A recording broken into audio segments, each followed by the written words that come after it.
नमस्कार विद्यार्थियों, मैं ARBDL सर आप सभी का एक बार फिर से आपके अपने YouTube चैनल फंडामेंटल गुरु में स्वागत करता हूं। विद्यार्थियों, जैसा कि आपको पता है हमारे BSTC और PTET में हम लोग रीजनिंग पढ़ रहे थे और रीजनिंग में आज हम लोग बहुत ही शानदार और नया टॉपिक लेकर आए हैं, वेन आरेख।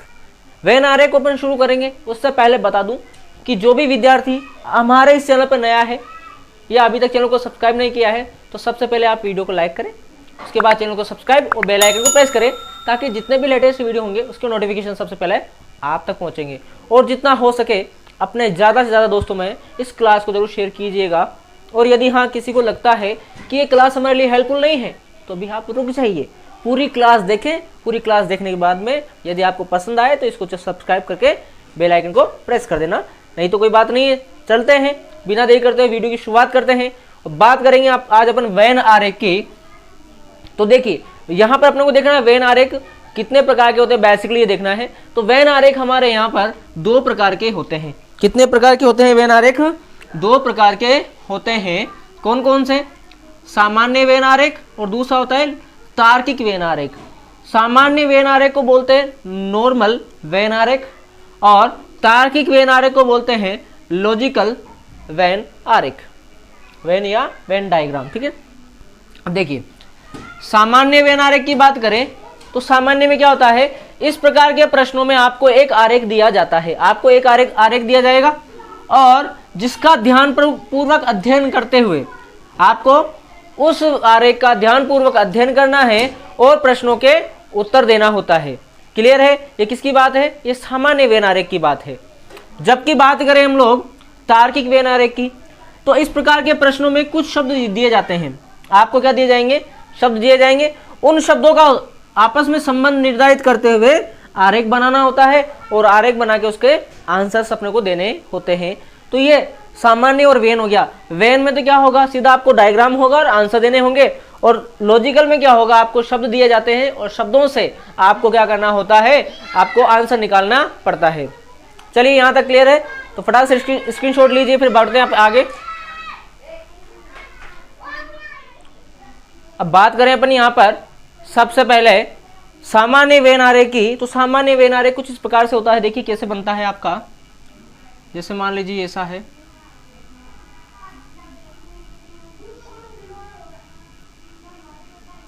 ये बनाया और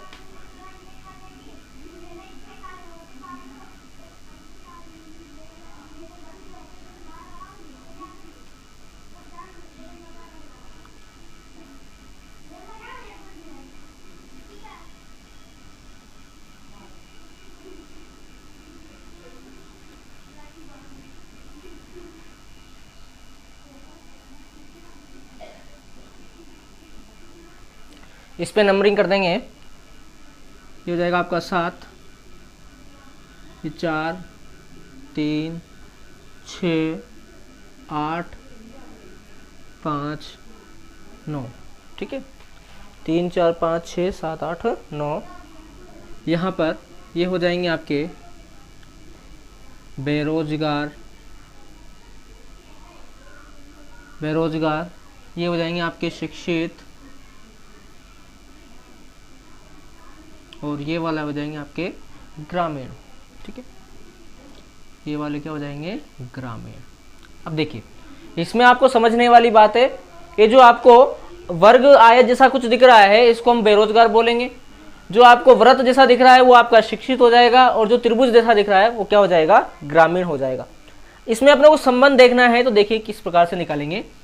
अगर मैं बात करूं 5 की, किसकी बात करूं, 5 की, तो 5 का मतलब होता है केवल बेरोजगार, केवल बेरोजगार।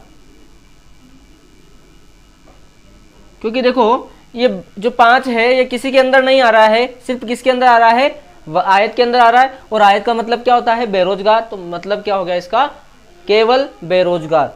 बात करें यहाँ पर 8 की, किसकी बात करें, 8 की, तो 8 भी सिर्फ व्रत में ही आ रहा है, व्रत के अलावा कहीं नहीं आ रहा है। इसको बोलेंगे केवल शिक्षित। क्या बोलेंगे, केवल शिक्षित। 8 नंबर का मतलब क्या हो गया, केवल शिक्षित। बात करें नंबर 9 की, तो 9 भी देखो त्रिभुज के अंदर आ रहा है और इसके अलावा कहीं भी नहीं आ रहा है, तो 9 को बोलेंगे केवल ग्रामीण। क्या बोलेंगे? केवल ग्रामीण। ये ग्रामीण है ना, तो ग्रामीण में ही आ रहा है, तो केवल क्या हो जाएगा? ग्रामीण। उसके बाद में अपन बात करें, उसके बाद में बात करें 3 की। किसकी बात करें? 3 की। तो देखो 3 कहाँ कहाँ आ रहा है? 3 आयत में भी आ रहा है और 3 वृत्त में भी आ रहा है। 3 किस किस में है? आयत में भी है, ये देखो आयत में भी 3 आ रहा है और वृत्त में भी क्या आ रहा है? 3 आ रहा है। इसका मतलब 3 का मतलब हो गया शिक्षित और बेरोजगार। शिक्षित कोमा बेरोजगार, शिक्षित कोमा बेरोजगार, ये हो गया इसका मतलब 3 का। अब बात करें अपन 6 की। किसकी बात करें अपन? 6 की। तो देखो 6 जो आ रहा है, एक तो वृत्त में आ रहा है और एक किस में आ रहा है? त्रिभुज में आ रहा है। 6 किस में आ रहा है? एक तो वृत्त में दिख रहा है और एक किस में दिख रहा है? त्रिभुज। आयत में 6 नहीं दिख रहा है, तो 6 का मतलब हो जाएगा, 6 का मतलब हो जाएगा शिक्षित ग्रामीण। शिक्षित और ग्रामीण, शिक्षित कोमा ग्रामीण।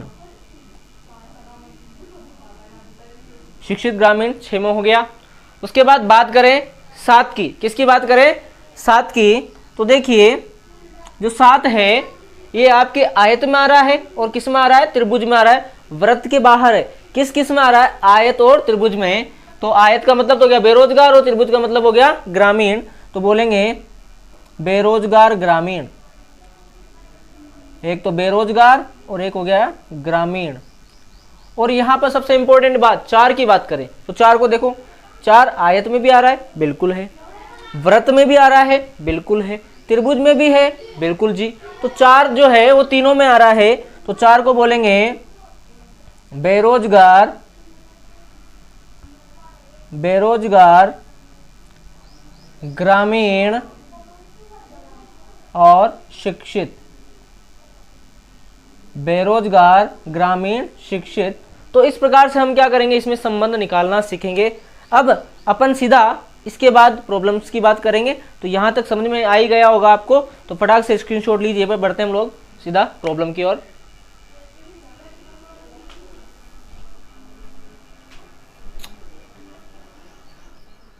देखिए आज की क्लास का पहला प्रश्न है हमारा कि नीचे दिए गए आरेख में से उस क्षेत्र को ज्ञात कीजिए जो कि नियुक्त शिक्षित व्यक्तियों के उस वर्ग को निरूपित करता है जिनकी नौकरी पक्की नहीं है। यह आपको बताना है। व्यक्ति कैसे होना चाहिए? नियुक्त होना चाहिए। एक तो आपके पास में नियुक्त होना चाहिए, उसके बाद में शिक्षित होना चाहिए और जिनकी नौकरी पक्की नहीं है, यानी पक्की नौकरी वाले नहीं, शिक्षित और नियुक्त तो चाहिए। अब देखो शिक्षित वाला ये वाला व्रत है और नियुक्त वाला ये वाला व्रत है और पक्की नौकरी वाला त्रिभुज है। तो आपको पक्की नौकरी तो इसमें ढूंढना ही नहीं है, पक्की नौकरी तो होनी ही नहीं चाहिए, यानी त्रिभुज वाला तो क्या हो जाएगा? बाहर हो जाएगा। अब अपने को देखना है क्या बचा आपका? ये वाला। पहले इसकी बात हो गई, ये हो गया है ना, दोनों का कॉमन। अब इसमें त्रिभुज वाला पोर्शन तो क्या कर देना? माइनस कर देना, उसको तो देखना ही नहीं है। यानी त्रिभुज के अलावा क्या बचा? एक तो आपके पास बचा बी और एक आपके पास बचा डी, क्योंकि जो ई है वो तो पक्की नौकरी में आ गया। ई तो किस में आ गया? पक्की नौकरी में आ गया। यानी कौन कौन? बी और डी ऐसा है जो शिक्षित भी है और क्या है? नियुक्त भी है। तो ऑप्शन आपका डी वाला करेक्ट हो जाएगा। शिक्षित और नियुक्त ऐसे वर्ग को दिखाने के लिए आपको क्या देखना पड़ेगा? बी और डी, क्योंकि बी और डी जो है वो शिक्षित में और नियुक्त दोनों में कॉमन आ रहा है। परंतु ई भी है, पर ई किस में आ रहा है? त्रिभुज में भी आ रहा है, और त्रिभुज का मतलब क्या है? यहाँ पर पक्की नौकरी है। तो इसलिए यहाँ पर आपका जो ऑप्शन होगा वो डी वाला सही होगा। क्लियर है यहाँ तक? तो चलिए स्क्रीनशॉट लीजिए, फिर बढ़ते हम लोग अगले प्रॉब्लम की ओर।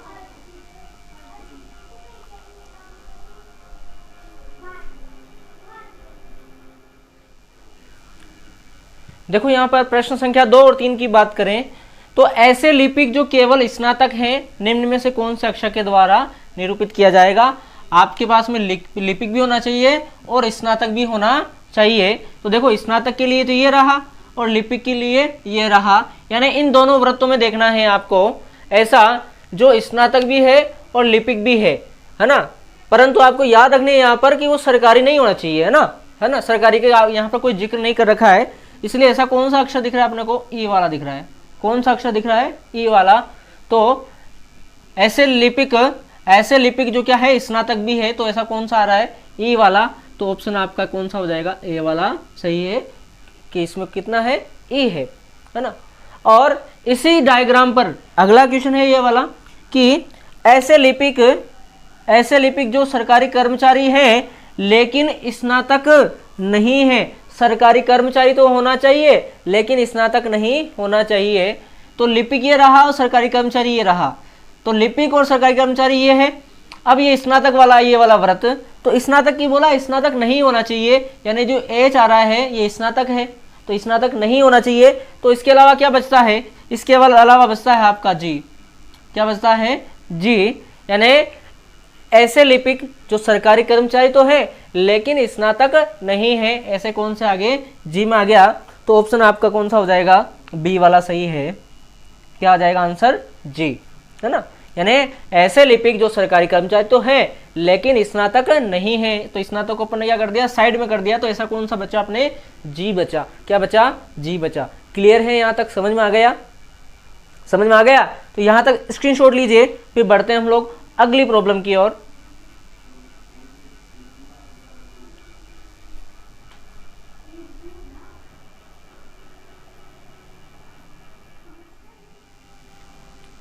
देखिए प्रश्न 4 कि नीचे दिए गए आरेख में प्रत्येक त्रिभुज उन ग्राहकों का प्रतिनिधित्व करता है जिनके पास टीवी चैनल के कनेक्शन है ना। इनमें से कौन से त्रिभुज उन ग्राहकों को दर्शाते हैं जिनके पास सभी चैनलों के कनेक्शन है। देखिए बात करें पहले वाले त्रिभुज की, इस वाले त्रिभुज की बात करें तो इसके पास जी वाला कनेक्शन है। इस वाले त्रिभुज की बात करें तो इसके पास में उदया चैनल है। इसके बाद इसकी बात करें तो इसके पास स्टार वाला है। इसके बाद इसकी बात करें तो इसके पास में कौन सा है, सोनी वाला है। अपने को ये देखना है ऐसा कौन सा त्रिभुज है जिनके पास सारे ही चैनल है। तो देखिए बात करें पहले स्टार की, जी में देखो, जी में तो उदया है और स्टार है, सोनी जी के अंदर नहीं आ रहा है। स्टार की बात करें तो स्टार में देखो, स्टार में जी वाला भी आ रहा है, स्टार के अंदर उदया भी आ रहा है और स्टार में सोनी भी आ रहा है। यानी एक तो कौन सा हो गया आपका, स्टार वाला, एक तो स्टार चैनल हो गया। उसके बाद में बात करें उदया की, तो उदया में जी भी आ रहा है, उदया में स्टार भी आ रहा है और उदया में सोनी भी आ रहा है। तो कौन सा हो गया, उदया। इसके अलावा सोनी तो है ही नहीं क्योंकि सोनी में ये दोनों आ रहे हैं परंतु जी नहीं आ रहा है। इसका मतलब आपके स्टार और उदया ऐसे चैनल हैं जो सबके पास में, देखो कौन कौन सा त्रिभुज है, एक तो स्टार वाला, एक उदया, एक तो स्टार और एक उदया। तो ऑप्शन आपका सी वाला है कि सभी चैनल वाले कनेक्शन कौन से हैं, एक तो स्टार वाला, एक उदया है। ये ऐसे दो व्यक्ति हैं स्टार और उदया वाला जिनके पास बाकी चैनल भी, स्टार के पास में जी भी है, सोनी भी है। उसी प्रकार से उदया के पास में जी भी है, सोनी भी है, स्टार तो है ही सही, स्टार दोनों में है ही, है ना।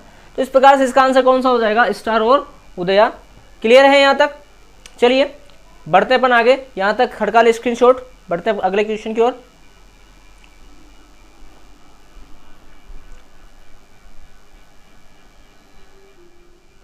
देखिए यहाँ पर प्रश्न संख्या 5 की बात करें तो यहाँ पर आई का अर्थ अपने को दे रखा है भारतीयों के एक सेट से है, पी का अर्थ राजनीतिज्ञों के एक सेट से है। पी का मतलब क्या है, राजनीतिज्ञ, पॉलिटिकल। एस का मतलब वैज्ञानिकों से है, साइंटिस्ट, है ना। आई का मतलब इंडियन हो गया।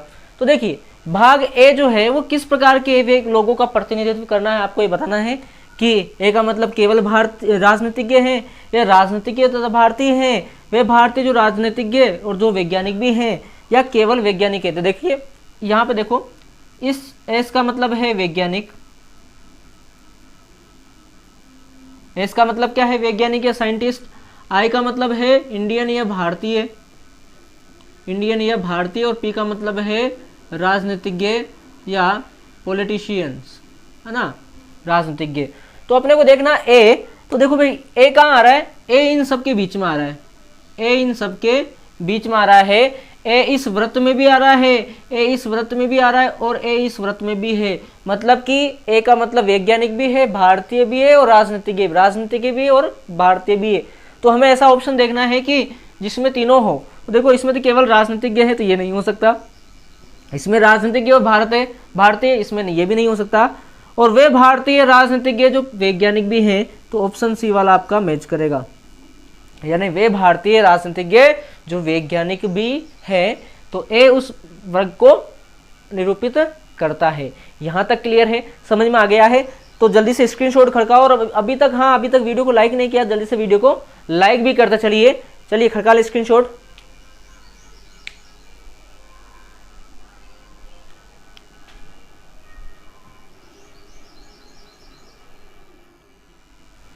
यहां पर देखो, आपको एक वेन आरेख दे रखा है और इसी वेन आरेख पर आपको 3 प्रश्नों के आंसर देना है, प्रश्न संख्या 6, 7 और 8। ठीक है, तो देखिए किस प्रकार से करेंगे कि कौन सा भाग उन लोगों को प्रदर्शित करता है जो केवल रंगकर्मी तथा दफ्तर कर्मचारी हैं। तो देखो, दफ्तर कर्मचारी का ए वाला है, रंगकर्मी का बी वाला है, व्यवसायी का क्या है, सी वाला है। तो जो केवल यानी रंगकर्मी और दफ्तर कर्मचारी है, तो रंगकर्मी और दफ्तर कर्मचारी में कौन सा कॉमन दिख रहा है अपने को, ए वाला कॉमन दिख रहा है। तो ऑप्शन आपका सी वाला सही हो जाएगा, ए, है ना। तो ए जो है वो आपका रंगकर्मी और दफ्तर कर्मचारी को निरूपित करता है। इसी प्रकार से अगला प्रश्न है 7वां, कि कौन सा भाग उन लोगों को प्रदर्शित करता है जो केवल व्यवसायी तथा दफ्तर कर्मचारी है। अब देखो, ये व्यवसायी और ये दफ्तर कर्मचारी, व्यवसायी और दफ्तर कर्मचारी केवल की बात हो रही है, यानी कौन सा आ जाएगा, बी वाला। कौन सा आ जाएगा भाई, बी वाला। तो ऑप्शन आपका कौन सा, ए वाला सही है, बी, है ना। यानी केवल दफ्तर कर्मचारी और व्यवसायी को निरूपित करने वाला कौन है, बी। तो ऑप्शन आपका ए वाला। उसके बाद में अगले प्रश्न की बात करें तो कौन सा भाग उन लोगों को प्रदर्शित करता है कम से जो कम से कम व्यवसायी तथा दफ्तर कर्मचारी अवश्य हैं। व्यवसायी भी होना चाहिए और दफ्तर कर्मचारी भी होना चाहिए, कम से कम। अधिक से तो कुछ भी हो सकता है। तो देखो, व्यवसायी और दफ्तर कर्मचारी बी तो है ही सही, और उसने कम से कम बोला है, तो अधिक से अधिक कुछ और भी हो सकता है। तो इसमें डी भी शामिल हो जाएगा, बी और डी। ऑप्शन आपका ए वाला सही है। कम से कम व्यवसायी तथा दफ्तर कर्मचारी कौन कौन है, बी और डी वाला। यहां तक क्लियर है? क्लास समझ में आ गई? अच्छे से समझ में आ गया तो यहां तक स्क्रीनशॉट लेंगे। और बता दूं आपको, आज की क्लास हम यही समाप्त करेंगे।